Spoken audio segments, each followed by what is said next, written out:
What up, y'all? This is Tracy from Nerd Squish, and today we're going to be talking about the movie that's got people fainting and throwing up.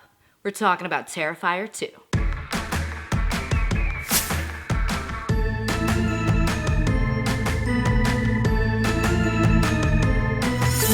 Okay, ladies and gentlemen, I definitely did not think this was a movie that I was going to be reviewing, as I hate the first Terrifier. I know.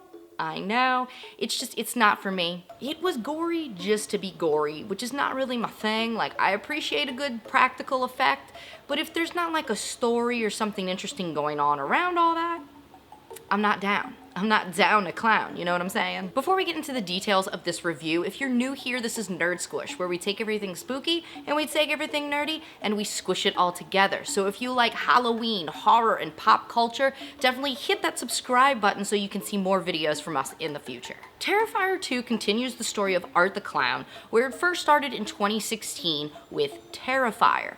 So it's all about this clown that just loves to kill people. He's very mysterious, he doesn't talk, he doesn't speak. Now, this clown does exist in other movies. The only Terrifier or his own movies that there are is Terrifier and Terrifier 2. But he did actually appear in other like short films and anthology movies, such as The Ninth Circle and All Hallows Eve. But it wasn't until 2016 when he got his own movie and David Howard Thornton put on the clown makeup and truly gave us all brown pants. Now, as I said, I did not want to watch this movie as I was not a fan of the first one. Every time I saw that clown, I just didn't want it.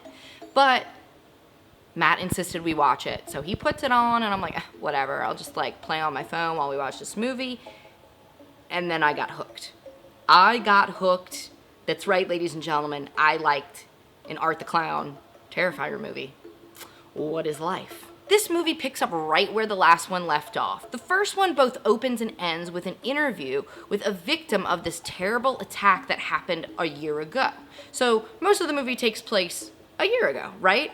So this movie takes place right when these interviews are happening, a year after the terrible attacks of Art the Clown. Now, of course, like any horror franchise, we think he died in the first one, but oh no, ya boy is back. Art the Clown is terrorizing the masses on Halloween once again. Now, besides Art the Clown, this movie focuses on this family that consists of Sienna, her brother Jonathan, and her mother. They're a bit of a broken family as the dad has passed away and the mom's struggling to, keep it together with these kids.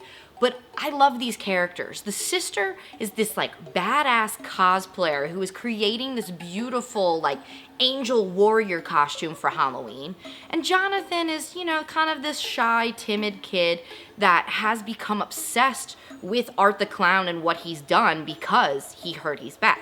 Now, before I go any further into this plot, I just want to let you know, if you don't want any spoilers, you should stop here. You should go watch the movie and come on back so we can talk about this. Jonathan is obsessed with the sketchbook that his father left behind. The first half of the sketchbook is like, oh, cool. He drew some like cool monsters and sketches, and then you see these pictures of Art the Clown, the brutal deaths, and this angel warrior that just so happens to be the character that Sienna is trying to build a costume for. And along with this costume, there's this sword that their father gave to Sienna. So Jonathan believes it's Sienna's destiny to stop Art the Clown once and for all. So I knew right off the bat that this movie was gonna be different and better than the first one when they started off with The Midnight. The Midnight is one of my favorite bands, and I just don't feel like they get the recognition they deserve. So like when I heard them in a movie, I was like, let's go. So your girl Sienna is creating her cosplay or her costume of this angel warrior. She's molding the warbler, she's painting it, and she's jamming out to the Equalizer, that's a vibe. I too would like to cosplay and create cool stuff while listening to The Midnight. It's a good time. This movie has an interesting story and good acting amidst all the gore that's happening. Because that was my number one complaint with the first one, is like, it was just so gory.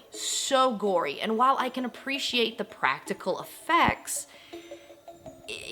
there was nothing else to hold on to with that. Even though David Howard and Thornton great actor. I was just like, I can't get into this. There's no story that's reeling me in.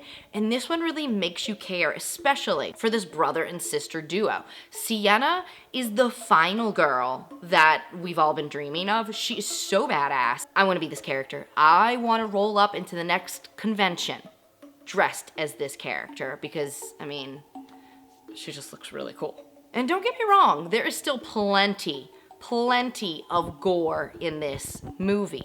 I don't find that there's as much as there was in the first one, but then I'm also like, does it just feel that way because there's so many other things in the story that I'm like concerned and like committed to? I don't know. Because overall, I love horror and I love practical effects, but like intense gore is just not my jam. If the gore is essential to the story, is essential to what's going on, sure, but like this is just, we went nuts. Damien Leone, this boy, he's got a twisted mind. Don't get me wrong, I loved it and I appreciated this movie, but boy, what are you dreaming about at night? Now, the first one was a very low budget movie. This one obviously had a higher budget. They put more into it, and it even had a theatrical release. An unrated movie had a theatrical release. That's wild. That doesn't happen very often. And as a result, I think you had a lot of people, normies, if you will, people that aren't horror fans. Like, we'll go see it during Halloween because 'tis the season to be spooky. So that's why you were getting these news reports of people fainting and throwing up in the theater and running out in terror because this movie did exactly what The Exorcist did back in 1973. I mean, it was making people terrified because you have people going in for the sole reason of, okay, hey, look, it's Halloween season, and they're hearing about how it's the most terrifying movie to ever exist and no one can watch the full thing. So, yeah. You know, that's gonna bring people into the theater seats. And we just need to talk about David Howard Thornton for a second, who of course plays Art the Clown. This dude is so talented at miming or physical acting. Now, David is a huge fan of the silent era films and of course drew a lot of inspiration from people such as Buster Keaton, Charlie Chaplin, and Harpo Marx. The one inspiration I was very surprised to hear that he pulled from was Mr. Bean. This guy.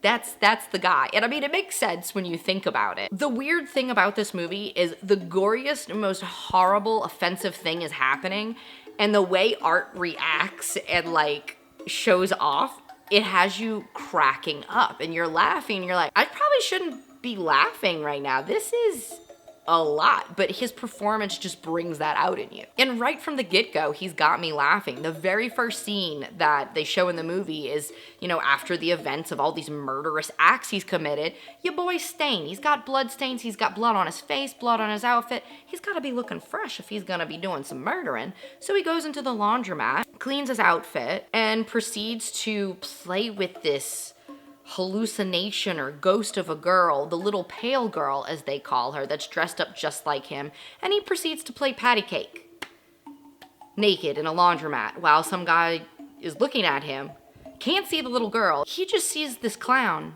naked playing patty cake by himself. And in that moment, that guy probably thought, you know what, I probably had one too many whiskey cokes last night. That was a mistake. I should go home. But my number one question from this scene is, what kind of spot cleaner does Art use? Because let me tell you, I eat spaghetti one time, it's gonna find that white part of my shirt and stain forever, and no spot cleaner can get it out.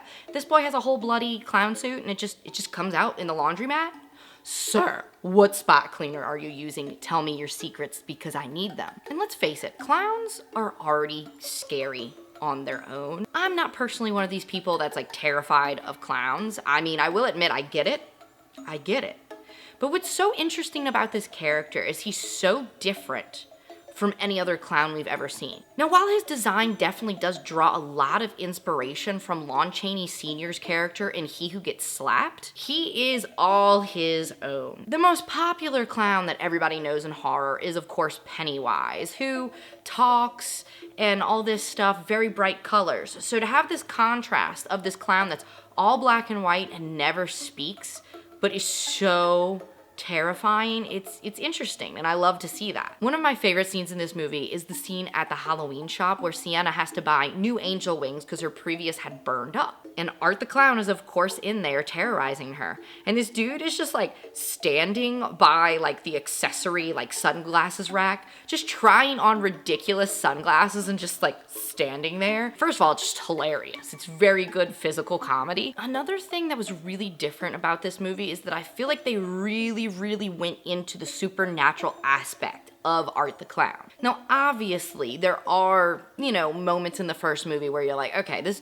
isn't just a dude in makeup. Like, he's just like appearing places and obviously, I mean, you saw in the first movie that he wasn't dead and he escaped from the morgue. So you know he's a little bit more than human. But this one really went wild with it. So not only do we have the little pale girl that like is this ghost or hallucination that really at the beginning only he sees, but then it's like whoever he wants to see this character also sees it. So Sienna and Jonathan also see this little creepy girl. And probably the biggest supernatural aspect in this movie is the character of Sienna. We get to the final battle. We're at this carnival, festival, theme park situation. She's dressed as this warrior angel, just getting her anger and her revenge out on this clown to try to save her brother. And he ends up killing her. Or does he? Because no, Art the Clown is not the only one who can come back from the dead. She's in this tank, and the sword that her dad gave her does something and brings her back to life. So she can come back and kick this clown's ass. And I love it. It is the most beautiful, cool, final girl moment. So Jonathan was in fact right. His father's visions that everybody just thought, oh, he's crazy, he's sick. They were right. He envisioned his daughter killing this evil that needed to be stopped when nobody else could. And I love that. I'm a huge fan of the supernatural, so I loved this aspect of the movie. I never thought I would say this, but I highly recommend Terrifier 2. And look, as somebody who doesn't like the first one, I'll say that you really don't need to see the first one to watch this one. I mean, for the most part, you really don't see these other characters except in, like, you know, they're mentioned, but you get a full story of what actually happened from the characters in this one, so it's not essential to know what's really happening in this movie. I will say that this movie is for horror fans. If you're not a horror fan, I don't really think you're gonna dig it, just because of the level of gore that it has. Even as somebody who watches a lot of horror movies and is very desensitized to a lot of this violence and gore that you see, I was cringing. It was a lot. I was in pain along with these people. But if you're a nerdy horror fan, you're going to love this. Like, there's so many aspects to love here. First of all, there's a lot of 80s slasher vibes to this movie. And I just have to make the quick mention that there are like little tidbits and nods and things in every movie these days. But the one thing that I caught that I very much appreciated is when Sienna and her friend go to this Halloween party, there's a guy that stops Sienna because she's got a cool costume. And he's like, hey, can I take a selfie? And the dude's wearing a Movies shirt. As a Kevin Smith fan, seeing the Movies shirt, it was everything. So if you're an 80s fan who's kind of been sick of like the modern new age horror and want some 80s vibes, definitely check out this movie. It's worth the watch. Let me know in the comments down below what you thought of this movie. If you enjoyed this video, give it a big old thumbs up and hit that subscribe button. Don't forget to hit that notification bell so when new videos hit the channel, you'll be notified. Thank you guys for watching, and I'll catch you nerds later.